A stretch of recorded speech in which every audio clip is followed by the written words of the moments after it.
Hello there, and welcome to Unlock the Door Radio. This is Michael Cross, and I'm hoping to stimulate your minds with some interesting political, psychological issues. And sorry about that. I'm sure you've done this a few times too. Oh yeah. Okay, it's one of the few times I've got kids still running around here. So here we go. Let's just start over again.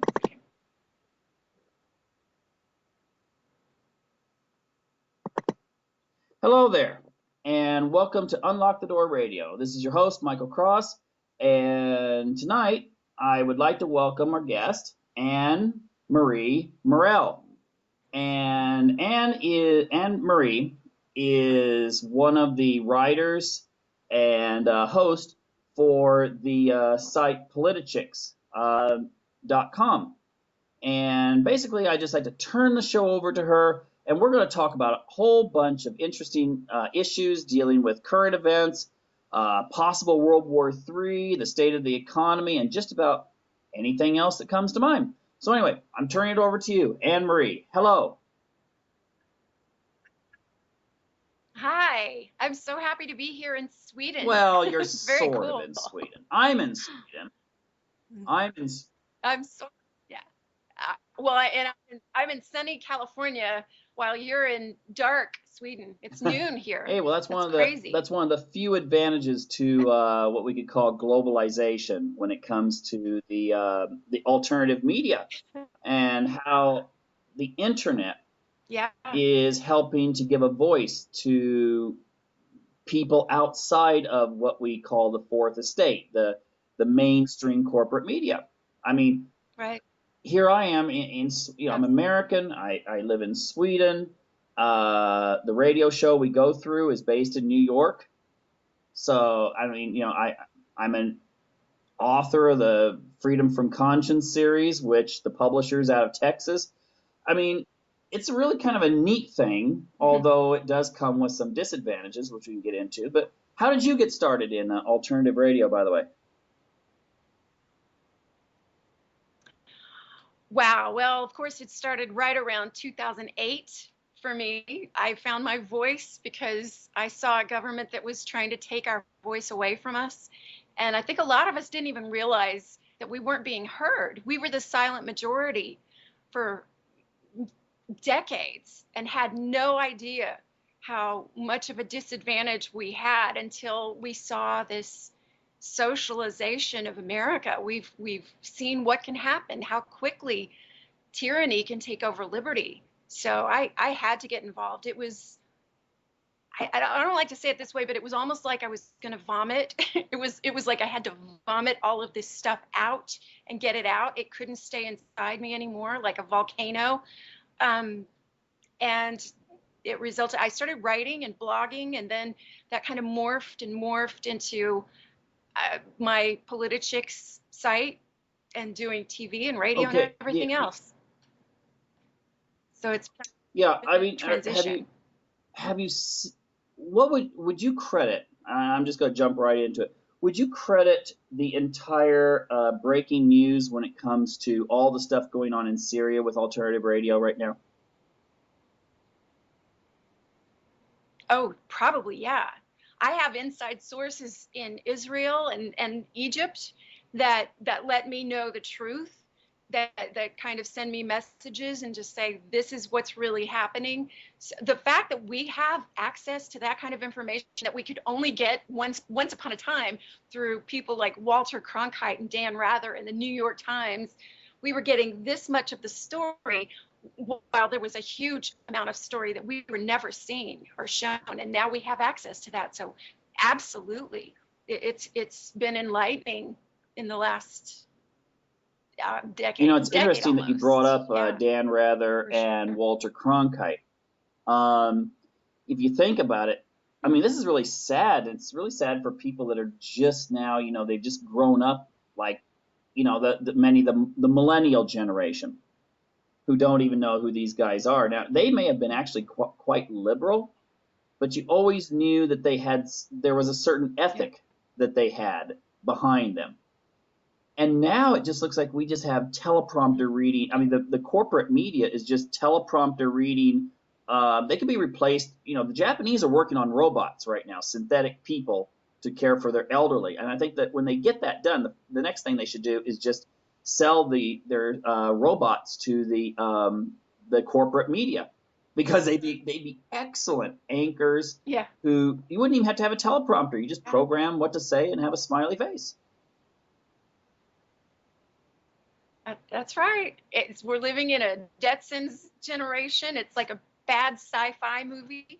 In a lot of ways, it's great, but in other ways, this is it. I mean, I guess that's a good segue into Snowden with the NSA, and I think most of us, especially most of us in new media, realized that we were being watched.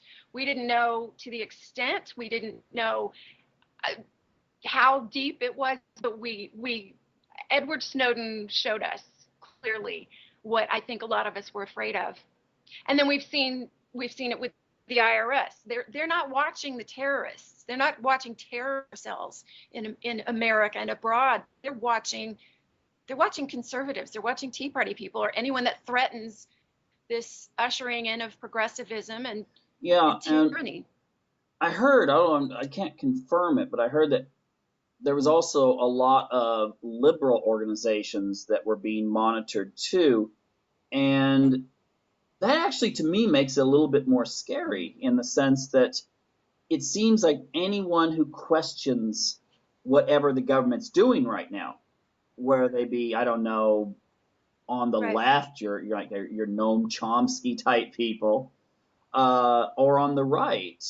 And I think it just seems to be kind of chilling, but at the same time, it doesn't seem to be stopping the alternative media. There's more blogs going up. There's more radio stations going up over the internet. And only, I sometimes receive mails from people that, people will ask me, is this true? They'll send something and say, is this true? Is this legitimate? And I have to write back and say, yeah, surprise, it is. And I know that a few years ago, I was just like, yeah, right. A lot of these kinds of issues. And then when I started exploring it, and my gosh, I found out that some of the things I used to mock were actually true. Right. Yeah. And you're right. Even someone like Cheryl Atkinson at CBS, who was questioning and who was bringing things with Benghazi to light, she was just shunned from everyone on the left. Of course, everyone on the right has embraced her. We think she's a hero for stepping outside of that box. And it is the fourth estate that's stepping out. Anytime someone is brave enough to step outside of that and say, this is wrong, they're heroes in my eyes, because we just don't have enough of those. I have no idea what Bradley Manning's political stands are, and now the media is saying, oh, he wants to turn into a woman and stuff. Whether, who knows? I guess if you get tortured enough, in solitary confinement, just about anyone would. I don't know if that's what changed or whatever, but at least I admire the guy for at least trying to blow the whistle on something that he felt was a war crime. Right. Yeah. I mean, I'm hoping we're going to see more and more people like that coming forward, that are just so sickened by the injustice and by, this shouldn't be a political thing. You would think it's not a political thing. You think that clear cut right is always going to be right, but a lot of them still refuse to admit this.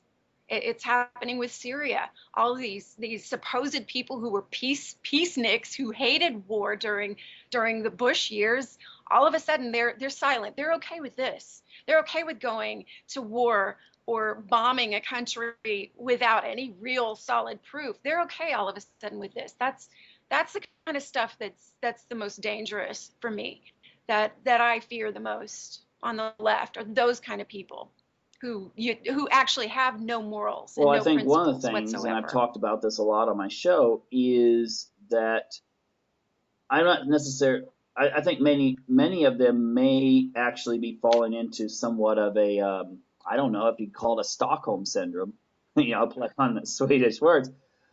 But what's your Yeah. appraisal? I mean, I've written my book series is about an anti-hero who's also a psychopath. That's why I call it freedom from conscience. But the thing is, I'm trying to make a point in there in that there's a way that people think that are psychopaths. And it seems that that word's being used a lot more now. And it's not being used, I don't think, as an insult. It's being used as a descriptive term. What do you think? What's your take on that? I mean, are psychopaths ruling both of the political parties now? Wow.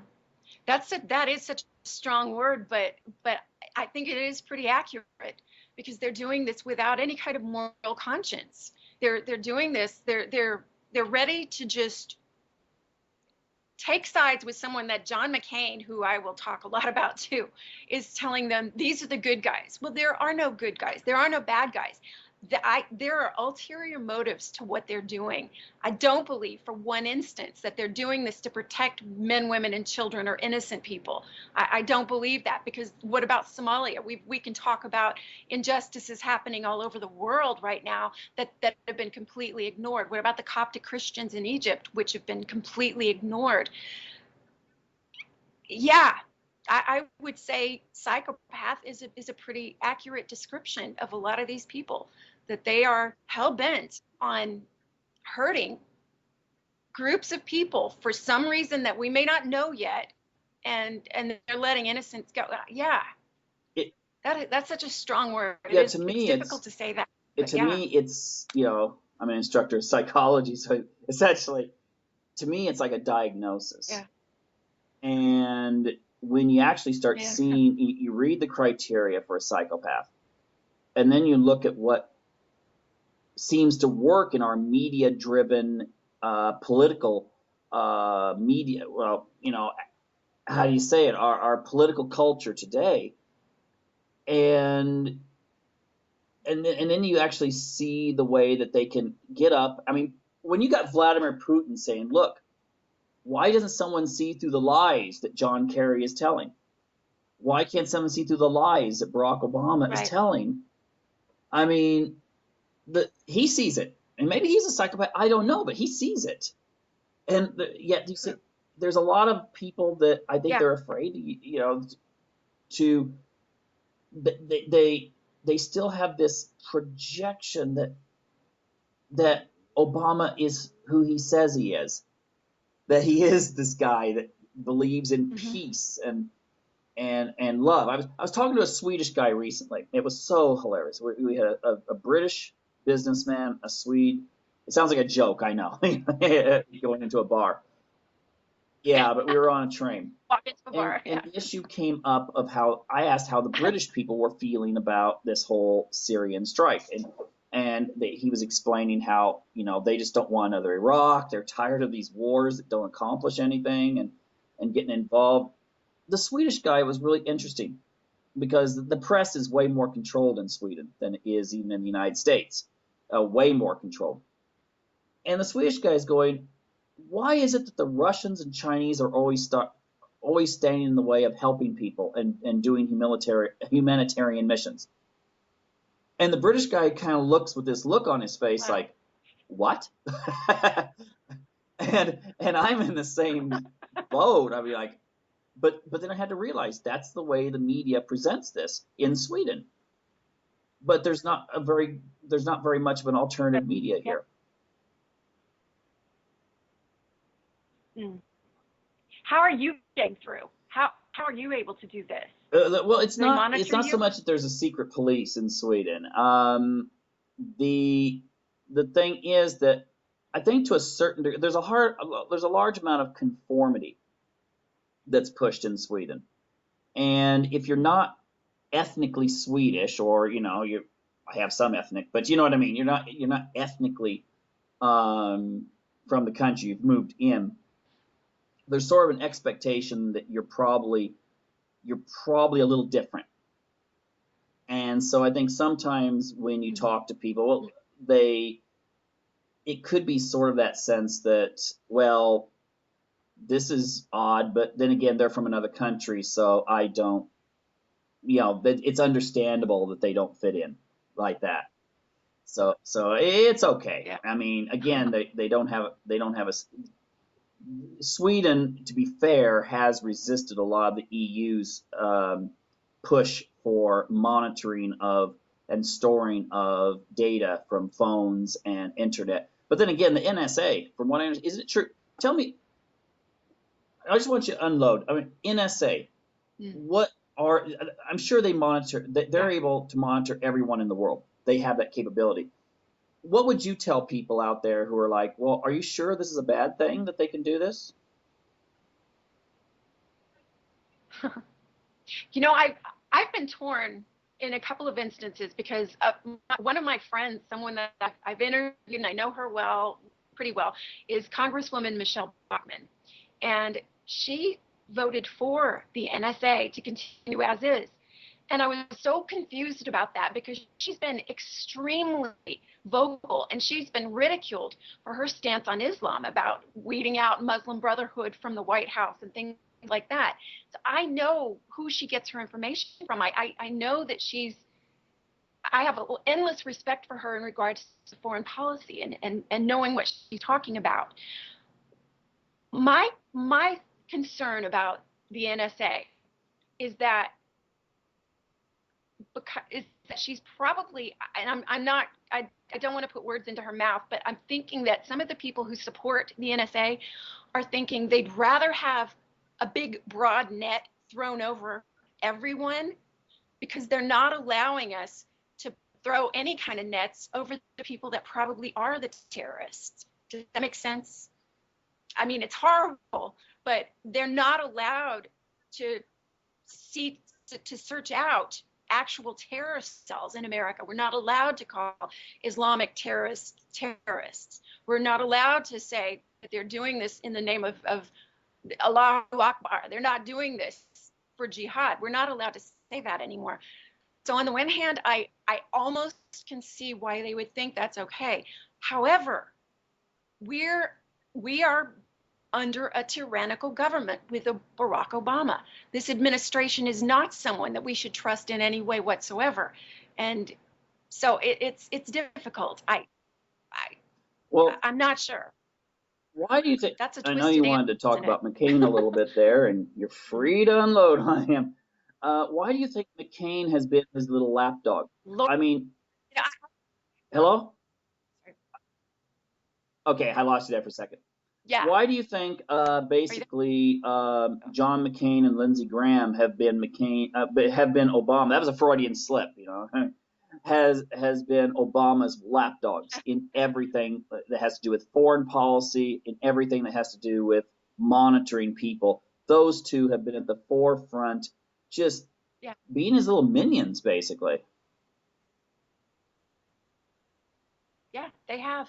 I have said this publicly, and I mean this with all my heart. If John McCain chooses to run as a Democrat in whatever next elections after he retires, if he wants to run as a Democrat for a dog catcher of his town, I will campaign. I will go wherever he is, and I will campaign for him as a Democrat so he can never call himself a Republican ever again, because he is not.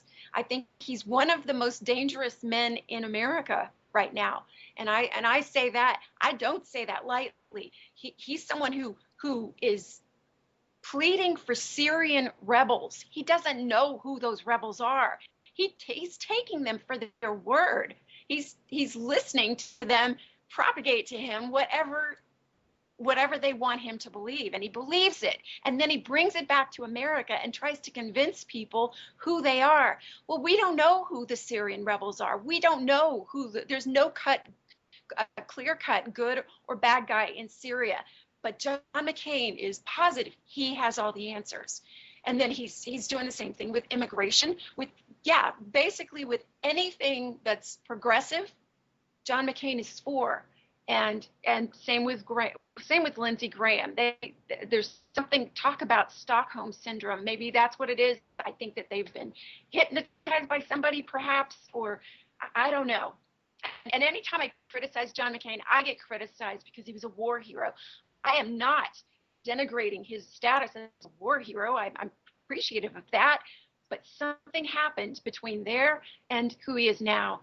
Well, and it's I noticed bad. that just about 2 days ago, he was at a town hall meeting, and a woman who was a Syrian Christian confronted him and was trying to tell him exactly what you were saying about the rebels, the so-called rebels. I think she mentioned that many of these rebels are they're not even Syrians. These are jihadists from Chechnya and North Africa and places. They're not Syrians. This may explain why they're so brutal to the Syrians they do capture. And there was a point where he laughed and just kind of, I don't know if it was a nervous laugh or just kind of to me it was sort of like, to me it just looked evil. I mean, he just totally dismissed what she had to say. And the people in the audience were applauding her, and he looked shocked that she had support. Yeah.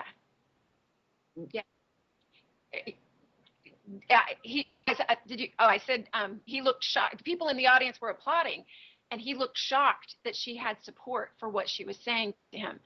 Yeah, he's a scary, dangerous man. And then you got, and I just wonder, I've got to throw this out, but what is it with Bonnier? Again, I mean, to me, you don't win elections during I would say an economic crisis worse than the Depression. At least during the Depression, people had extended families they could move in with. You don't win elections by running a platform that you're going to cut food stamps. I mean, for better or for worse, whatever good food stamps do or not good, whatever, that's not a winning platform. And then on issues like Syria and things like this, he doesn't do anything. When Libya came along, he said, well, this isn't really something that should be being done. The Congress hasn't authorized it, but he didn't do anything about it. I mean, what does Obama have on Bonnier? It just seems that Bonnier rolls over and like a fat 15-year-old basset hound, for Obama to scratch his tummy. Yeah. Whenever he asked him to. When he first became Speaker of the House and he cried, everybody ridiculed him about that, and they made fun of him. And I was like, I like this. I like the fact that he shows emotion. But then he did it again. And the more I've seen of this man, he is an emotional wreck, I believe. I don't think he has, what's a good word, the cojones to be in the position he's in Congress. And I'm a close personal friend with Congressman Louis Gohmert in Texas. Why that man isn't Speaker of the House, I have no idea. I love him. He's a decent, good man. And he has the strongest backbone out of just about everyone in Congress. But of course, he's one of the black sheep in Congress because he stands there and barks at them when they don't do what they're supposed to do. I don't know. I don't know what the answer is. I don't know why we have a leader like him not leading, and why others aren't stepping up to call him out on that. Rand Paul does sometimes. So does Louis Gohmert and a couple of others. But I don't know. Our Congress, we've got a Republican Congress. We have the ability to be stronger, but they're just not. They're not showing it. But the ones who do, they're the ones that get the national support. Yeah, I have a feeling the Republican National Committee is going to have a hard time raising funds that people are going to wonder if this is just going to be spread equally amongst candidates, and maybe they'd rather give to the candidates individually. Yeah. Ugh. I'm not. Hey, I got to ask you a question. I can't let him off there. How do you feel about Harry Reid? Oh my gosh! Please. You got to have some Please, are you joke serious? Yeah, I know. There you go. I put him right in the same category with John McCain. I don't let him off the hook either. I mean, it's all of them. Barbara Boxer, most of them are here in California, by the way. It's like Harry Waxman and Barbara Boxer and Dianne Feinstein and Nancy Pelosi and Harry Reid, all of them. That is, that word psychopath keeps coming back to me. They all kind of need to be Well, locked away. we're given a Yeah, job Harry with Reid's scary. a lot. I keep using scary too. I like scary, evil. There are so many. I'm running out of adjectives to use for these people. It's Yeah, I would really psychopath encourage is people my just new one, to I think. Yeah. look up the word. I mean, it gets thrown around a lot. It's getting thrown around a lot more. Look up the word, and people will see. I've got some Yeah. videos out there. If you just look up freedom from conscience, I've got some YouTube videos that it might shock people to really realize just that it is a diagnosis. But okay, let's go on here a little bit, and this is what are your feelings? Do you think that we're coming up on the 100-year anniversary of World War One? What scenarios do you think could lead us to World War III in the next year? Well, possibly the way that Obama keeps poking the Middle East, the big hornet's nest that is the Middle East, with this big stick that he's got. That's one way. We're running out of allies. We've turned our back on Israel countless times. The UK is not standing by us right now. We don't have a lot of allies anymore, and Obama seems to be treating our enemies as allies. He'll throw out people like Mubarak and put in the Muslim Brotherhood and support them 100%. That's what I think is going to lead to World War III. He's poking all of our enemies with sticks and almost daring them to attack us. And if we bomb Syria, Iran is threatening retaliation. Russia and China, like you were saying, they're not going to stick beside us. They're not going to help us. That's what I see. We're making a lot of enemies. That you've noticed, are people really cognizant of just how close we've not been as close to having a shooting match with Russia since the Cuban Missile Crisis. And the thing is, I mean, I've heard, I don't know if it's true, you may know this, I don't know, that the Russian nuclear forces are on alert. Now, I don't know if that's true, but I have heard that. And the thing is, I just wonder, I mean, are people in Los Angeles and other places, are they really cognizant of how close? I mean, it would take one ship from Russia getting sunk by a Tomahawk missile. Or maybe the Russians would fire back. We're firing at Syria. They would say that as justification for them to fire back and sink one of our ships. Right. Yeah. I don't know. I know that the conservatives that I know are very aware, and they're as, I guess, prepared as you can be. But there is a huge amount of the population that is completely blind to what's actually happening. Even though Fox News is the #1 cable news network, they're not even close to network news as far as ratings. We're reaching a small group of people. It's biblical for me. I figure you think of Noah trying to get people on the ark, and you think of Moses after they had seen the Red Sea parting. They'd seen miracle after miracle, and yet as soon as Moses goes up the mountain, he comes back down and they're worshiping the golden calf. You can only save so many people, and the rest are not going to be saved. And I don't know. I heard that Israel is using their Iron Dome. They're preparing, but Israel has to stay prepared all the time, especially these days. It is biblical to me.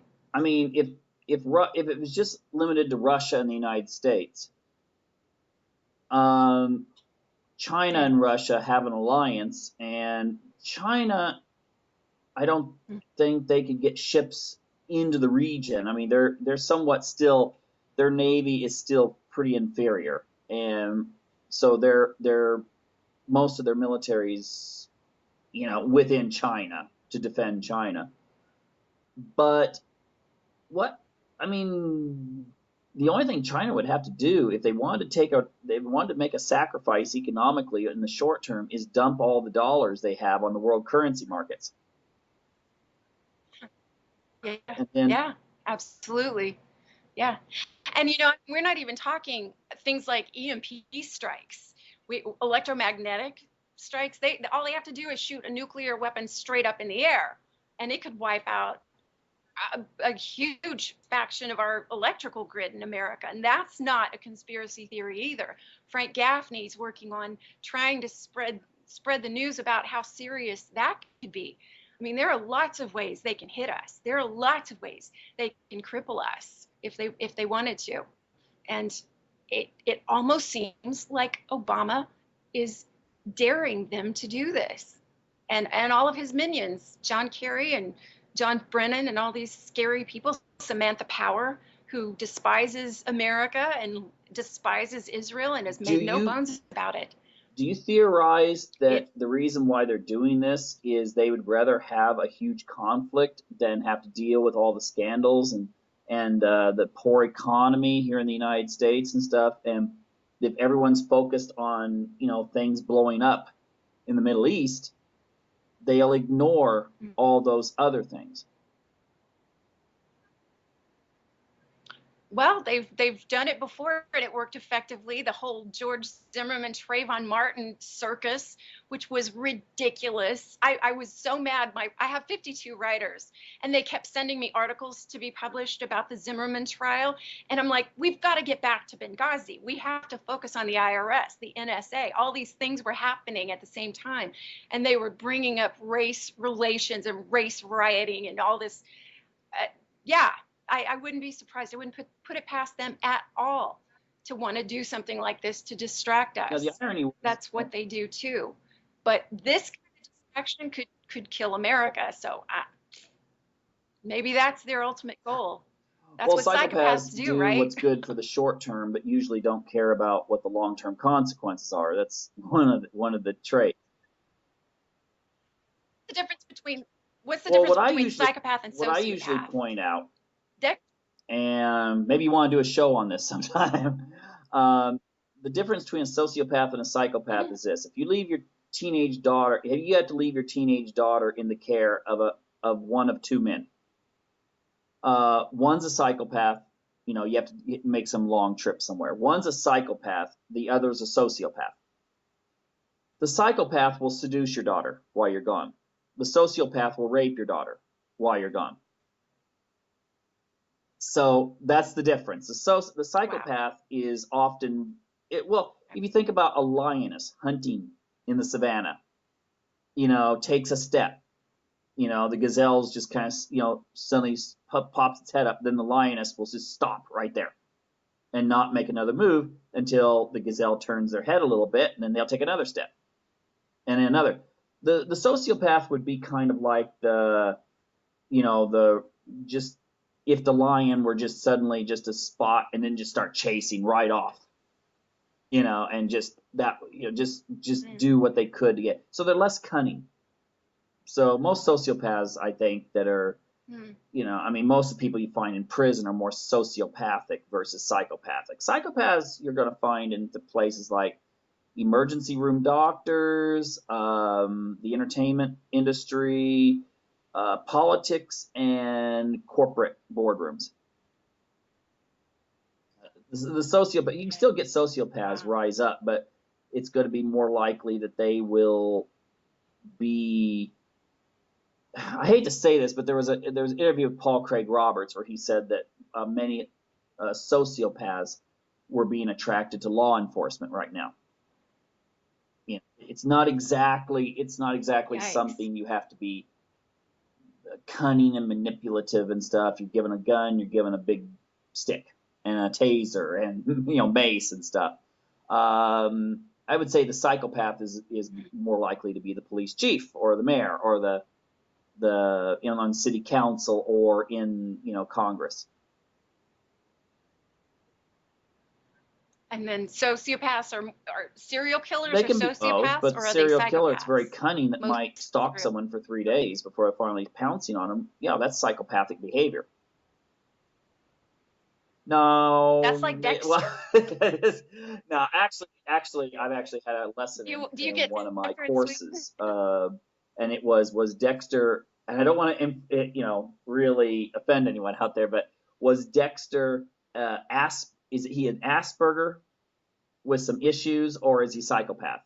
And ultimately, when you study the two, he sort of comes, because he wants to be in his little room and do his little thing with blood and go out and get people and stuff, and he has a little code he lives by.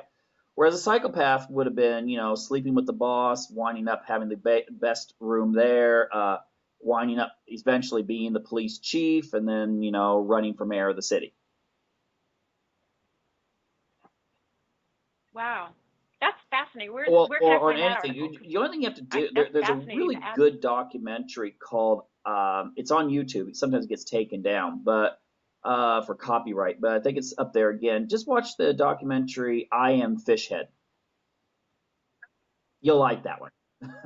Okay. Or look up Right there. one of mine Okay. and stuff. But the scary part is, though, that often either the sociopath, well, whether they're a chronic narcissist or a psychopath or a sociopath, they still.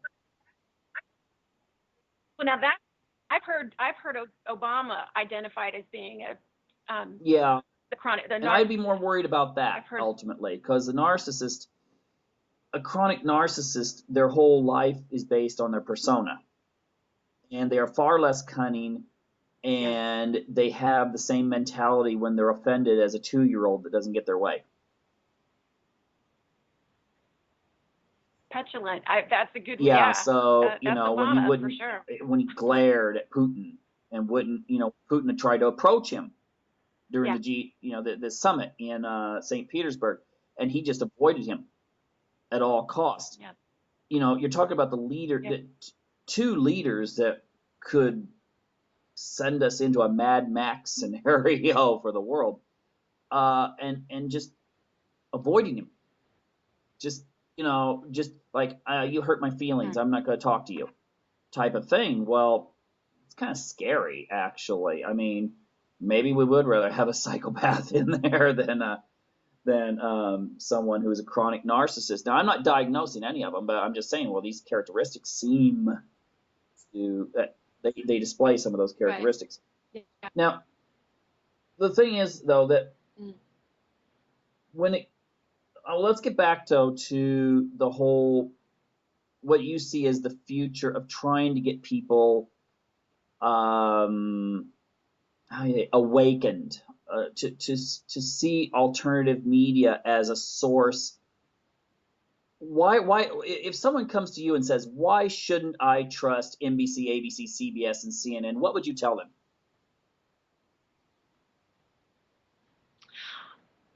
I would tell them to watch Fox News and any of the networks and listen to Rush Limbaugh and Mark Levin, and then make a decision based on what they've heard.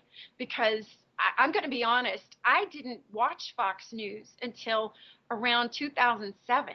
I was of the mindset that they were all good, that they probably were a little slanted, but they weren't that bad. And my parents live in Texas, literally in an underground house. And my dad had back surgery, so I was there for a month. And I was forced, they watched Fox News 24/7. And every day at 5 o'clock, the world would stop and they would watch Glenn Beck. And I was kind of forced to watch that channel and watch Glenn Beck. And everything they were saying, I just wasn't hearing it that way on any network news I'd ever watched. And it was kind of like a light went on, and I realized, oh my gosh, like I said before, we're hearing, 10% of a story that has 90% more that we're not hearing. And it was kind of like that for me. So I understand why people have fallen for that. We're lulled into thinking this is the final end all be all say, because that's the way we were raised. We were raised with 3 channels. We weren't raised with any alternative to the New York Times and LA Times. Those were the Newsweek, Time Magazine, NPR, PBS. We just didn't know. And I kind of, that's kind of the only thing I'm grateful to the presidency of Barack Obama about, that he's been able to successfully open America's eyes to the fact that we can't take what we have for granted. And we had been. We take for granted that freedom of speech, our Second Amendment, that all these rights that were established when America first came about, that they have to be guarded. And without us watching them, that they can go away. And that's what's happened. What I found interesting is when the internet started kind of becoming the source that you go to for information. Once you got broadband and you could surf the internet really well, if you go to some site like Drudge Report, and and if you go down to the UK newspapers, now some of those they have a political bias. But I would really encourage people, my gosh, look at the Telegraph, the Guardian, even if it's semi-tabloidish, the Daily Mail, and some of these other news sources, and you see how they cover an issue. Even Daily Mail, I mean, they will cover pages on an issue, telling you, here's this and this and this. It's almost like they're treating their audience like, well, their audience has an IQ that is above room temperature.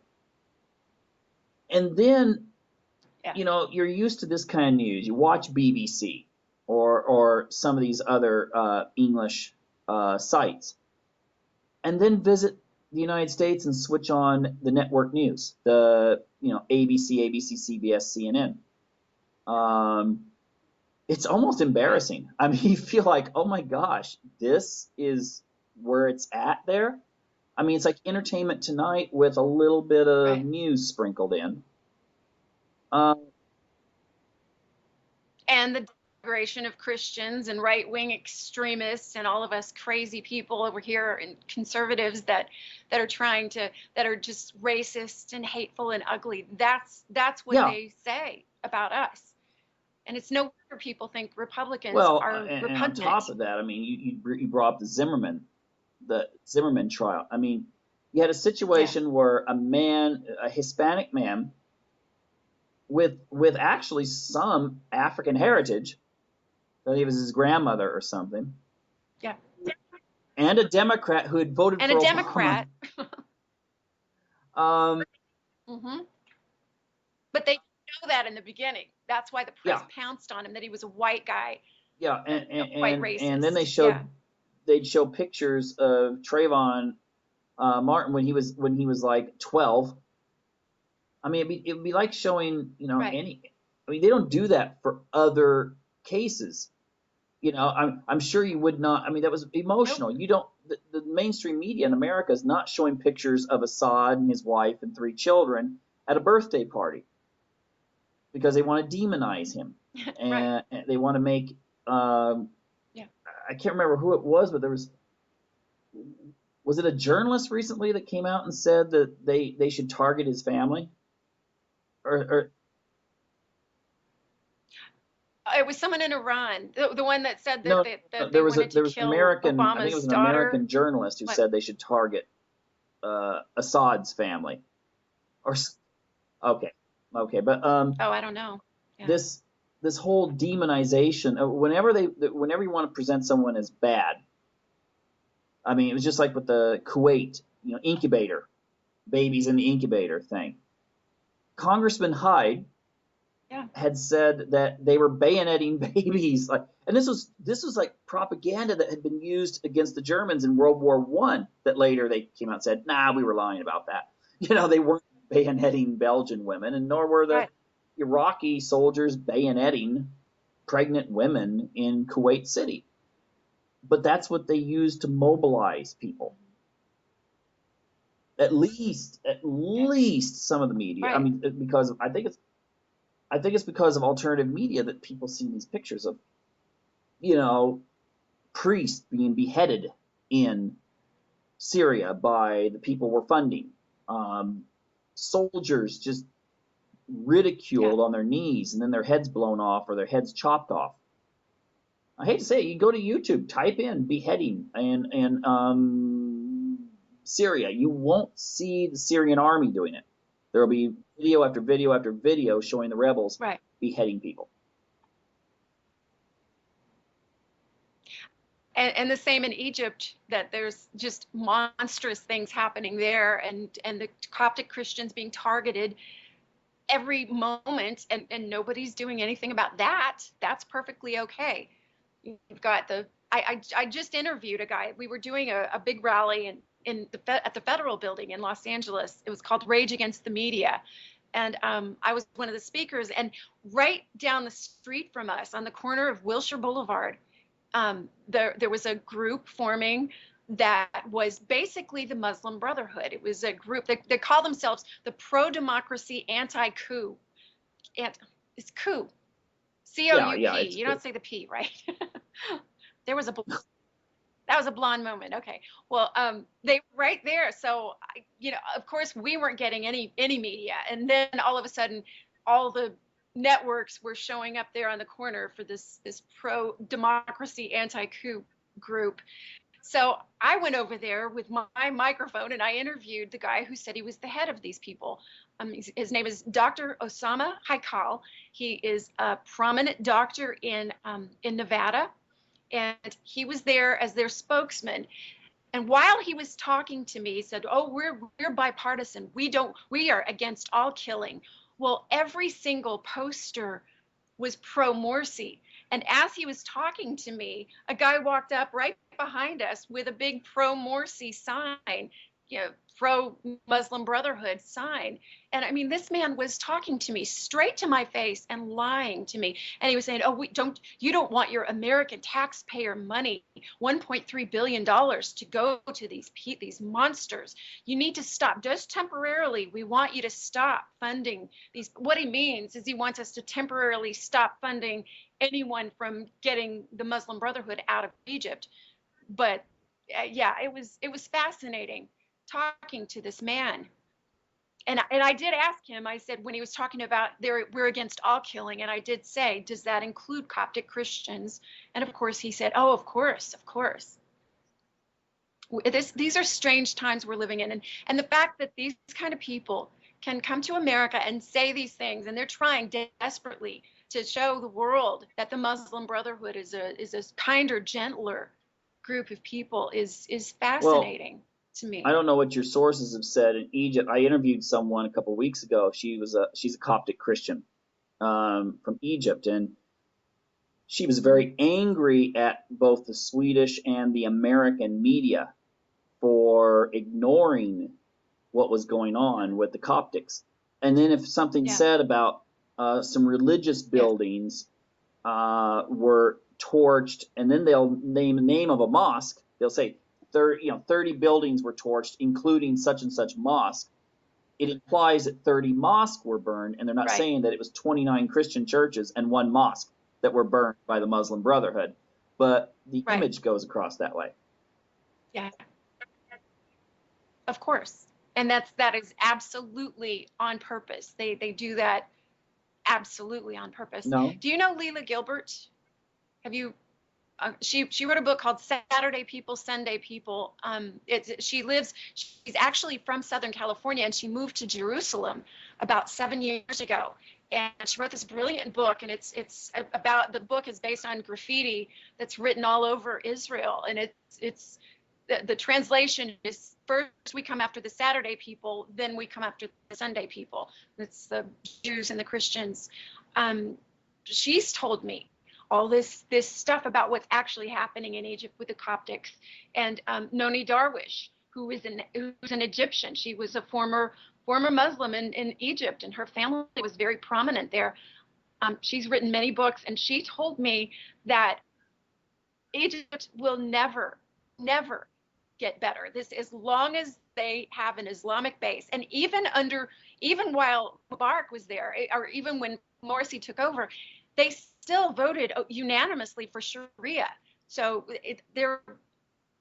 we're trying to get involved with countries that don't want us there. They want to be 100% Sharia compliant. They don't want the kind of democracy that we want in America. So calling it democracy means a completely different thing to them than it does to us. And this is a powder keg. We don't belong there. We shouldn't be involved there. And if we are, we should be there protecting the people who actually need our help. But there's no clear cut, except for the Coptic Christians and the Jews that are being slaughtered. I mean, those are the people that need our help right now. I think there's a lot of people that, yeah, and I think it's intentional. The media has not pointed this out.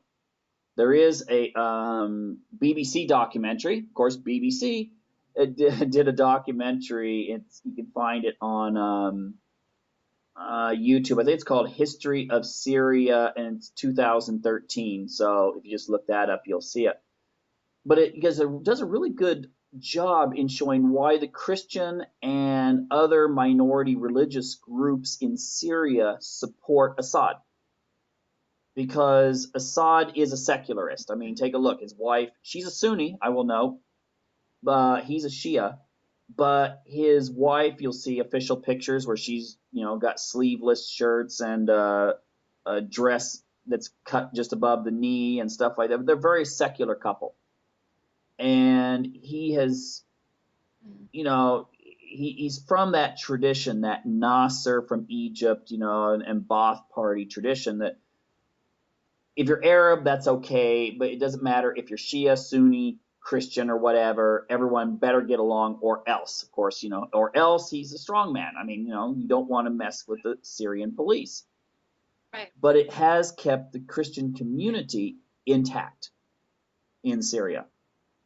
And that's why I think the Christian community was targeted in Egypt. Right.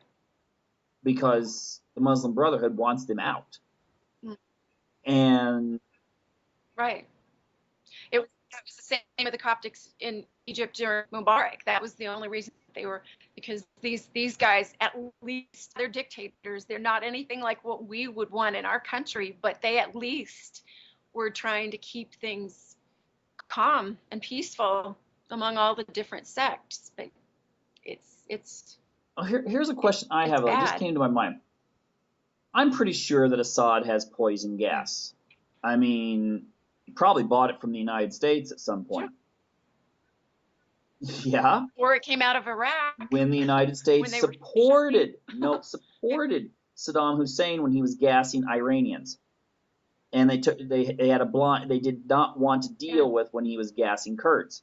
The United States was fully okay with Iranians getting gassed by Saddam. What happens if one of our cruise missiles, if we do go ahead and attack, what if one of our cruise missiles hits a munitions dump that has the sarin gas in it? Good point. That's an excellent point. Yeah, and then we inadvertently kill a bunch of people with gas which is the reason they're using for bombing them in the first place. I got to ask you. That's really interesting. I got to ask you a question. Do you think it was Assad that did the poison gas attack? I've heard so many differing stories that it was the rebels, and that it was a faction of the rebels, and that it was Assad. I've heard every single angle. That's why I don't think anyone knows the truth. John McCain swears up and down that it was Assad. He's totally on board with the rebels, but then other people aren't. I don't know. I have no idea, which is why we shouldn't be there. That's, at least in Iraq, Saddam Hussein was the main bad guy there. That was a clear-cut bad guy. We don't have a clear-cut bad guy in Syria. We don't know which group is actually the ones that are the worst. I wish that we would just let them just battle it out themselves. But that's why kind of anything that Obama or McCain support, I think we should be very leery of and think the opposite. Same with Benghazi, and who knows what happened there or why we were actually it there in the seems like first place. there's people have forgotten about that one, even though there's these rebels, no matter what. Okay, go ahead. And it's interesting. We're coming on the anniversary of 9/11 once again, and isn't it interesting that all of this is happening once again right around that same time? That we're that's kind of, well, it's just like I said, we're coming up on the 100-year anniversary of World War I, which again is also scary, and especially since our weapons are so much better. But no matter what, these people that carried out the attack in Benghazi were our allies because they were fighting Gaddafi. So I would assume that the weapons they used to, no matter what the other factors were, the weapons they used against the embassy and against our soldiers who tried to defend themselves, but yet the U.S. sent no help in whatsoever, so they were essentially killed. And I don't think there will be a Hollywood movie made about that, unfortunately. Those weapons that were being used on them were weapons that were sent by the Americans or the British or the French. That's a sad irony. Right, yeah. And of course, there are the rumors that the reason that we were there in Benghazi was to try to cover up the gun running that we were sending weapons into Syria. There's a whole bunch of dark, scary kind of conspiracy theories about all that, and I won't speculate, but I also wouldn't put anything past this administration. We saw that from the very beginning with Fast and Furious, with them getting caught with their pants down, sending weapons to the bad guys. They have a history. They want to take the weapons away from from Joe's six-pack who goes out, and hunts with his son or something every. Yeah. Elmer Fudd is the new Taliban, the new Al Qaeda. But just since we have 1 minute left, tell our viewers how they can see some of the stuff that you guys are writing and your show and stuff like that. It's politichicks.tv or .com. You can go to either one. I've got 52 writers across the United States. We're strong activists. We fight Common Core and government intrusion, and we're trying to keep government small and keep America the way it's supposed to be, free. That sounds fantastic, Ann-Marie. Well, I'll let you enjoy the rest of that beautiful California sunshine, and thank you so much. Oh, thank you. Great. Yeah, great. Thank you for having me. Thank you. Bye.